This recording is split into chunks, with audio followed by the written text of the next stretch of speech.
नमस्कार, मैं हूं आकिब जावेद और आप देख रहे हैं द बॉस न्यूज। देखिए, आए दिन जमीनी विवाद पूरे बिहार में कहीं ना कहीं परेशानियों का सबब बन चुका है। मैं आपको बार बार दिखाता हूं कि जमीनी विवाद को लेकर के काफी परेशानियां होती है। लोग घर से बेघर हो रहे हैं।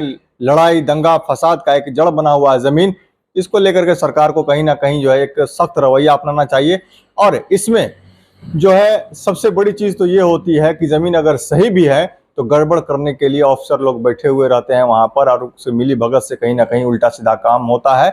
ये मैं नहीं कह रहा हूं, ये लोग सब बोलते हैं, ये कागजात बोलते हैं। और लोगों का ऐसा आरोप रहता है कि उन्हीं लोगों की वजह से जो है सही काम भी गड़बड़ हो जाता है। तो इस पर लगाम लगाने की जरूरत है। फिलहाल हम आए हैं खगड़िया जिले के चौथम में।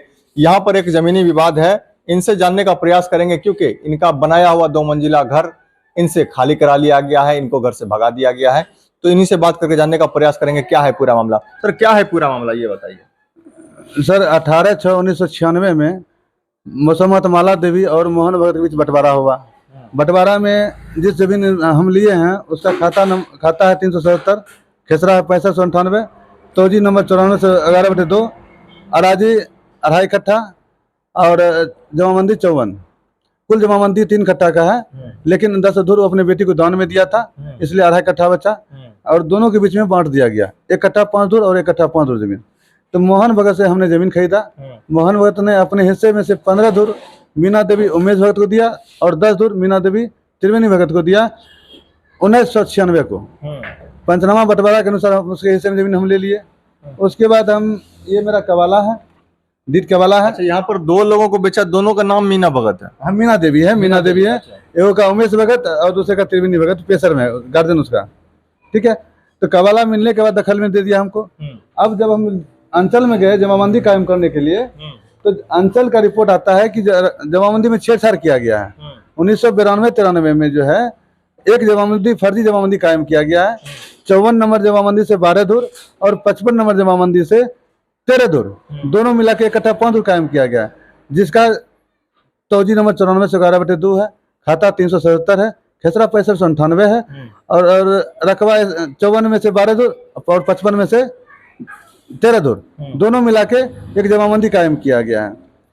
और जमाबंदी कायम करने के बाद 54 जमाबंदी में रकबा बचता नहीं है, जिस कारण मेरे वाद को निरस्त किया जाता है, जिसमें लिखा हुआ है दाखिल खारिज वाद संख्या 561-97-98।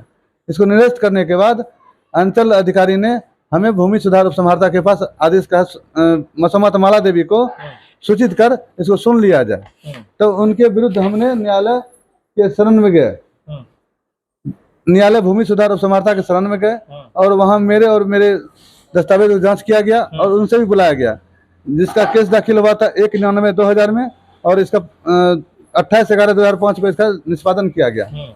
निष्पादन में रिजल्ट आया कि 12 धुर जो जमीन है 66 जमाबंदी में कायम किया गया 54 से, उसको रद्द किया जाता है। रद्द करने के बाद वो आदेश कॉपी आ गया अंचल में। अंचल में क्या किया है, तो वहाँ पे 12 धुर 66 जमाबंदी से 10 धुर जमीन कंचन देवी ने कवाला से, वो दिनेश माला देवी से खरीद किया था, उसका खारिज हो गया। शेष जमीन उसमें बचा 15 धुर जमीन। हम तो 12 धुर का दिए थे आवेदन, तो जो रद्द किया हुआ, तो अंचल अधिकारी के द्वारा ज्ञापन संख्या 343/25/2006 के आदेशानुसार एवं भूमि सुधार उपसमहर्ता के आदेशानुसार उस जमाबंदी को निरस्त किया जाता है। निरस्त करने के बाद मेरा जमाबंदी कायम नहीं करता है। क्यों नहीं करता है, क्या नहीं करता, हम कई बार प्रयास किए, कोई जानने का प्रयास नहीं मिला। दबंग आदमी थे, क्या परेशानी है जानने का मौका भी नहीं मिला, हम लोग उससे वंचित रहे। उसके बाद जो है, हाँ एक और चीज़ है, हम जब जमीन लिए थे उसके 2 महीना बाद कंचन देवी ने माला देवी से 10 धुर जमीन खरीदा, जिसका खाता 377, खेसरा 6598 और तोजी नंबर 94 से 11/2 है। क्योंकि 54 और 55 से मिला के बना था 66 जमाबंदी। 54 तो हम खारिज करवा लिए, उनका जमीन 55 से कायम किया गया था, जो कि उसके हिस्से की जमीन थी। और वो उनका रसीद कवाला सब बोल रहा है। उन्होंने क्या किया, एक फर्जी केस किया मेरे ही जमीन पे, जो कि उससे 2 महीना पूर्व लिए थे, मेरे पिताजी के ऊपर केस किया कि हम ये जमीन किराए पे दिए थे। तो पिताजी का नाम, हम आपका जमीन नहीं लिए किराए पे, हम आपकी जमीन पे नहीं रहते हैं। मतलब 2 महीने उसी जमीन को आपकी माताजी ने लिया और 2 महीने बाद किसी और ने दावा कर दिया कि आपके पिताजी को वो जमीन भाड़े पर दिया गया। क्योंकि 66 जमाबंदी में 54 एवं 55 से लिया गया था। 54 जमाबंदी जो कि भाई का हिस्सा था उसको रद्द किया गया था, क्योंकि उसको तो 66 से लिया था और 66 55 से आया था, तो 66 लेके दावा कर रहा है कि ये जमीन मेरा है। आपका 54 में? मेरा 54 में है। अगर 54 से जमीन लेता तो दिनेश माला देवी से, जिसका जमाबंदी 60 है, उससे कायम करता, क्योंकि वो तो 66 से लिया था, जो जिसमें कि 55 जमाबंदी जमीन है और स्वतः उसके पास में वो जमीन है, यूं खाली पड़ा हुआ है। फर्जी तरीके से हमसे परेशान करते गए, मनोरोगी बना दिया है। हार्ट का पेशेंट हो गई है मेरी माँ, बीपी बढ़ गया है और दिन रात टेंशन में जिंदगी जी रही है। और साथ में मेरे पिताजी को भी जो है फर्जी केस में जो है मानसिक टॉर्चर के मतलब करते रहे, और वो भी चीनी बीमारी पेशेंट हो गए हैं। आज क्या होगा कल क्या होगा कहना मुश्किल है। हम लोग बहुत त्राहिमाम जी रहे हैं और बहुत ज़्यादा टॉर्चर होते जा रहे हैं। और जब हमने कई बार जब आवेदन दिया हम जमाबंदी कायम करने के लिए, कोर्ट का आदेश जो था उसके आदेश का पालन नहीं किया गया। क्यों नहीं? कोर्ट के आदेश का पालन नहीं हो रहा है? नहीं, कोर्ट के आदेश का बिल्कुल ही पालन नहीं किया जा रहा है। जब कोर्ट आदेश करती है कार्यपालिका को तो उसके आदेश पे उसको काम करना चाहिए था। निरस्त किया तो कायम करना चाहिए था। अगर कायम क्या होता विवाद नहीं होता। जानबूझ के उसको छोड़ दिया गया, कारण भी नहीं बताया गया। और उसके बाद जब बार बार प्रयास करते रहे तो हमें बगलाते रहा, इस पे केस चल रहा है, केस चल रहा है।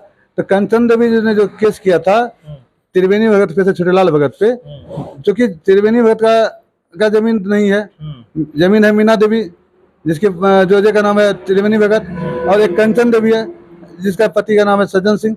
दोनों का अलग अलग कवाला है, क्योंकि वो उसका जमीन बोल रहा है। अब वो केस कर रहा है तो हमको बोल रहा है कि आपकी जमीन में केस चल रहा है। प्रमाणित हम भी नहीं मांग पाए, और बोले तो प्रमाणित कीजिए तो वो भी नहीं कर पाया, मुंह से बोल के रिजेक्ट कर दिया।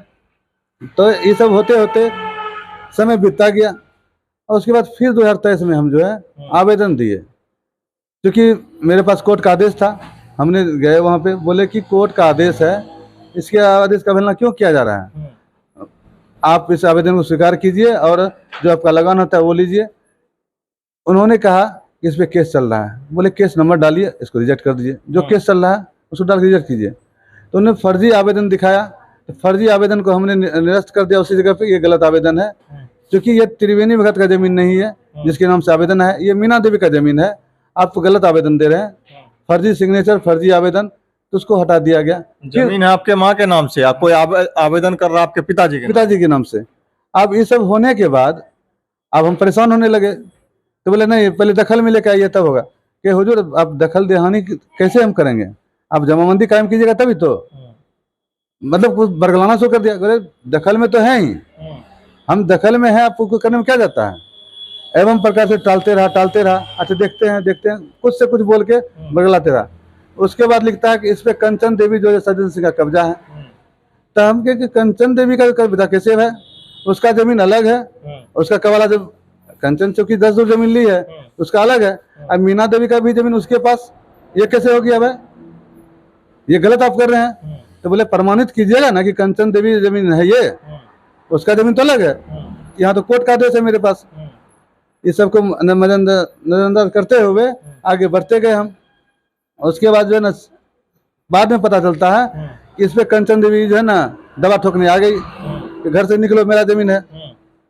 बोले कंचन आपका जमीन कैसे है, तो लिखा हुआ है ना कंचन देवी जो सज्जन का कब्जा है, अब खाली करो इसको। जबरदस्ती मारपीट के खाली करवा लिया और हम लोग घर से बेघर हो गए। हम परेशान होते जा रहे हैं, क्या करें नहीं करें समझ में नहीं आ रहा है। कौन है कंचन देवी? कंचन देवी पूर्व में मुखिया थी, 2 बार मुखिया रह चुकी है। इसके पति पैक्स अध्यक्ष हैं। ये लोग देशभक्त का चोला पहन के देशद्रोही का काम करते हैं। जिस तरह रावण ने ब्राह्मण का भेष बना के सीता को हरी थी, उसमें ब्राह्मण को बदनाम किया था, उसी तरह ये देशभक्त का जो चोला पहन के देशद्रोही का काम करते हैं। इनका बहुत सारा जमीन का मामला है, फर्जी तरीके से जमीन हड़पते हैं और उसको बेचते हैं, और सिलसिला जारी रहता है। और गरीब गुरबा आदमी का जमीन ये हड़प रख चुके हैं, जिसको पता ही नहीं है, खाने के लिए नहीं पड़ता तो केस क्या लड़ेंगे, और जिस कारण वो सब परेशान होते रहे। दूसरा आर्थिक अवैध यही है, ये फर्जी तरीके से काम होता है, इसमें बड़े बड़े नेताओं का हाथ होता है। और ये पॉलिटिकल लीडर हैं, कहावत में है चोर जब चोरी करता है तो वो रुपया चुराता है, चेन चुराता है, पर्स चुराता है। लेकिन एक राजनीतिक चोर आपका भविष्य चुरा लेता है, बच्चे का शिक्षा चुरा लेता है, स्वास्थ्य चुरा लेता है, मतलब आपका व्यवसाय चुरा लेता है, हर तरह से आपको जो है निकम्मा कर देता है। हम इस चोर से बचाइए, न्याय दिलाइए। ऐसे चोर को आप देखिए, पेपर जांच कीजिए क्या सही है क्या गलत है। हम अब न्यायालय से गुहार लगाते हैं, मेरे पास सामर्थ्य नहीं है कि हम किसके पास जाएं, मेरे पास उतना सामर्थ्य नहीं है कि हम दौड़ पाएं। वर्दी को देखने के बाद डर लगता है, उचित कार्रवाई नहीं हो पाती है, हम बोलेंगे कुछ वो जवाब देंगे कुछ। हर वक्त हम परेशान रहते हैं, दिन रात टेंशन में जिंदगी जीते रहते हैं। कभी उधर से दो बात आके कह देगा, कभी ये कह देगा, मतलब वो एक सरगना उसका चलता है।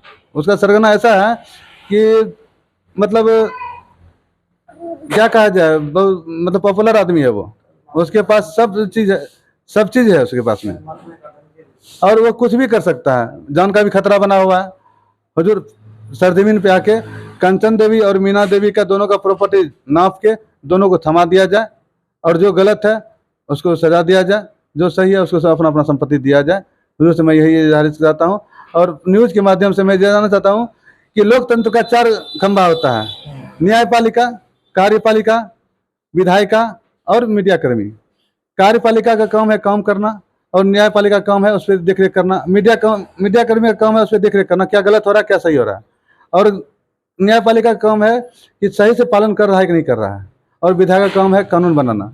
यहाँ दूसरा कानून बना हुआ है, भ्रष्टाचार से लिप्त ये पूरा बिहार बना हुआ है, जिसमें कि आए दिन कहीं ना कहीं घटना होती रहती है। और सिर्फ इसमें गरीब आदमी फिसाते हैं, गरीब आदमी को कहीं कोई शरण नहीं मिलता है। नेता के पास जाएंगे, आवेदन दीजिए, ये कीजिए, उसको पता ही नहीं रहता है।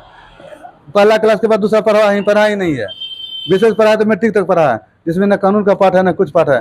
कुछ से कुछ पढ़ा के वो कहाँ से जाएगा, कौन सजेशन देगा उसको। किसी के पास जाएगा तो उसको फीस चाहिए, 2000-5000 रुपये चाहिए, कहाँ से लाएगा वो। जो 10,000 महीना कमाता है वो कहाँ से भी जीवन पालन कर पाएगा। अच्छा, वो जो बिल्डिंग था आपका 2 मंजिला, क्या उसमें कितने साल तक आप लोग रहे? हम उसमें जो है 1996 से लगातार रहते आ रहे थे, और समथिंग 20-22 साल उसमें रहे हम। 20-22 साल रहे पूरे परिवार के साथ? पूरे परिवार के साथ। वही एक 10 दूर जमीन था, वहीं पे मेरा जो है ना सब कुछ हुआ है। 3 भाई हैं, 1 बहन थी, सबका वहीं शादी ब्याह सब कुछ हुआ है, वहीं मेरा जीविकोपार्जन था। चूँकि हम सहरसा जिला के कासनगर गाँव के वासी हैं, हम मेरा यहाँ बसेरा नहीं है, मेरे पीठ आगे पीछे नगोतिया दिया तो कोई नहीं है। ग्रामीणों के सहारा पे आए हुए थे, ग्रामीणों को भ्रमित किया गया कि प्रशासन ने खाली करवाया। अब प्रशासन कहता है हमने खाली नहीं करवाया। अब हम परेशान हैं तो किसके पास जाएं। ना ही मेरे पास फीस है कोर्ट जाने के लिए, ना ही न्याय। हम जब मेरे जमीन पे केस ही नहीं है हम जाए तो जाए कहाँ। चूँकि कंचन देवी जमीन ली है माला देवी से, और मीना देवी जमीन ली है मोहन भगत से। दोनों का पेपर जांच करके सही फैसला कर लिया जाए। जी, तो आपने सुना, साफ तौर पर इनका कहना है कि ज़मीन इनकी है, घर बना हुआ इनका था, 2 मंजिला जो है मकान बना हुआ था। उस 2 मंजिला मकान में ये लोग तकरीबन 20 साल से रह रहे थे पूरे परिवार के साथ। जितने भाई बहन हैं उनकी शादी भी उसी घर से हुई, और ये लोग सहरसा जिले के कासनगर के रहने वाले हैं। हालांकि यहाँ आकर के ये लोग 10 दूर जमीन लेकर के बसे थे, और इनको जो है जबरन किसी के द्वारा जो है खाली करा दिया गया। तो ये कतई उचित नहीं है, और न्यायपालिका को, प्रशासन को, स्थानीय प्रशासन को ये देखना चाहिए कि जमीन किसकी है, कागज को जांच कर करके उचित जो कार्रवाई होती है, क्योंकि ये जांच का विषय बनता है। और जब तक जांच नहीं हो जाती है तब तक कोई फैसला लेने का किसी को अधिकार नहीं है। और जांच करके, मैं अभी भी कहता हूं कि दोनों का पेपर जांच लिया जाए, और जांच करके जिसके फेवर में जो है संज्ञान में लेकर के जिसके फेवर में जो चीज आता है उसको वो चीज दे दिया जाए। ऐसे ही खबरों को देखने के लिए आप बने रहे हमारे साथ और देखते रहें द बॉस न्यूज।